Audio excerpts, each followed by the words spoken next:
Yeah, it was my first tech CMO role back in 2011 and 12. And what you and Adam refer to as cataloging, we just really viewed as if you're going to pursue an account-based selling model with target accounts, by definition, you've got to go beyond just importing a bunch of firmographic and technographic data from a couple of compiled databases, of which you know they're going to be errant and there's going to be missing data. You actually need to initiate a process, a scalable process around how you can identify the real, in my professional opinion, the real data sets that you need to prioritize your account planning by quarter. So really quickly, the story, my first tech CMO role was in the cloud hosting and infrastructure business, working for a Canadian company that had data centers in Canada, US, the UK, and Europe. I think we had 18 of them at the time. So a couple $100 million in annual turnover. So we were kind of a low to mid market player competing against the multi-billion-dollar players such as I mentioned earlier, AWS, Microsoft Azure, 1 to 2 billion US dollar players like Rackspace, and a few others. So we were trying to move up market, the classic move up market, right?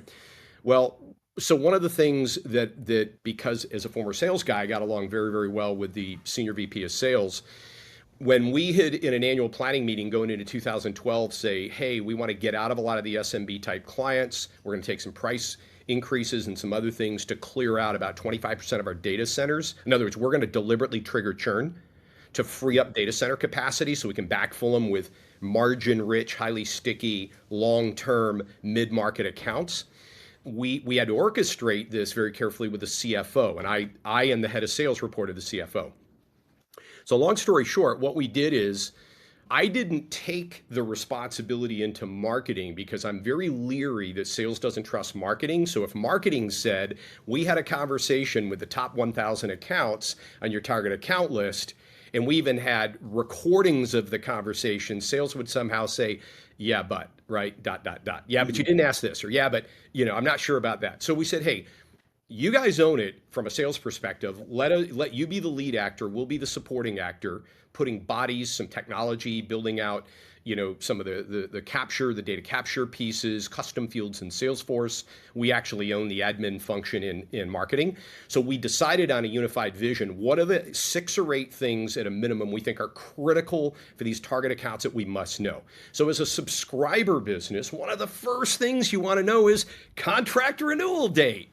If somebody's on a 3-year deal they just signed last quarter, they're in market 2.5 years from now. Let's not prioritize them as a hot sales account and throw all these resourcing and marketing air cover thinking we're going to close it between now and the end of the year. So one of the things that contract renewal dates do, obviously, is they not only give you competitive insight into the duration, the length of the contracts your competitors are getting people to sign, potentially the value of those contracts if they're willing to share them, but it can help you by quarter begin to chronologically organize and geographically map the dispersion of target accounts quarter by quarter. Sales is going to go after by country and regional markets to then assess what do we need to do between marketing and sales to prime that pump, get them, in an in-market buyer conversation.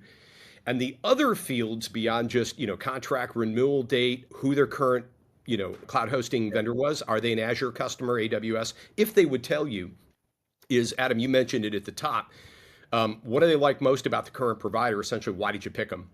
Now, a year, 2, 3 into the relationship, if you could change one thing, what would it be? Yeah. And that's it's a Jeff Ernst from Forrester, question that Jeff and I have used in market research. The old, magic wand, or if you could change one thing, because they may have 5 things that they're not happy about, but if you can really see convergence around 1 or 2 things emerging, we can begin to gear our sales and marketing narratives around how we can help them overcome that, right? So know that. We also wanted to know in their next contract cycle, what are 2 or 3 of the key product or service requirements that they're going to be looking for going forward. Now we have a forward-looking target, and there were a few others that I'd be happy to write a blog post about or whatever for you guys.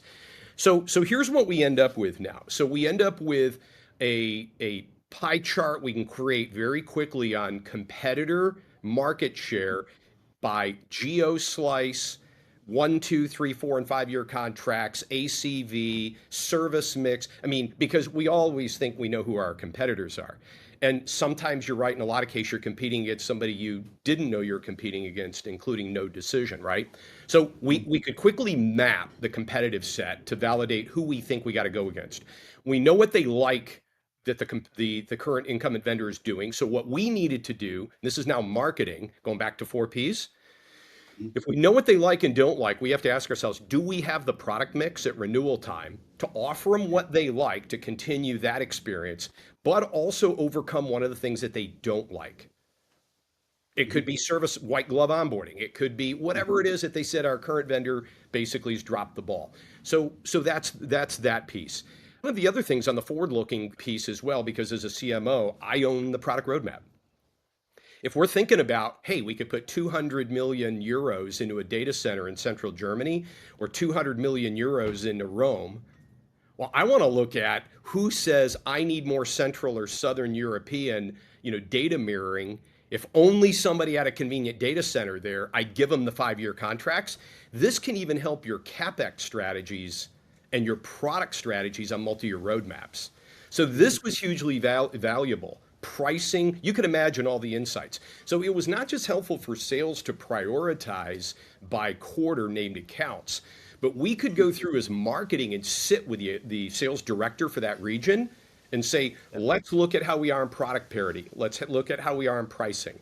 Let's look at where our data centers are located there. They said a possible sales objection would be buying from a brand that they know. We're relatively unknown, and they said the Gartner Magic Quadrant report, as an example, is one of the things they rely on to make a vendor decision. We're not on the Gartner Magic Quadrant report, and that's a real story, by the way. So one of the things that I had to do in 2012 is we got to get on the Forrester Wave report, the Gartner Magic Quadrant report. We have to show up in certain hosted infrastructure publications that then we could create enablement assets to make it easy off of Salesforce for the sales guys to immediately put in the hands of the buyer who says, I've never heard of Peer 1 hosting. And that company, I subsequently, all of us, we helped it sell to Cogeco Cable about 10 years ago in Canada. So that brand is no longer around. But even down to sales narratives, enablement assets, what are the things they're likely to ask? They told us, and if we don't have a good answer for, we can get them in the funnel all day. From marketing, they're gonna maybe get to a legit opportunity created in the opportunity object, and then they're gonna die on the vine from opportunity to close. We're just not gonna close the business because we can't de-risk the buying process for them. We're an unknown brand, or we don't have enough customer, referrals. We would build a holistic kind of support playbook to support account-based selling. Now,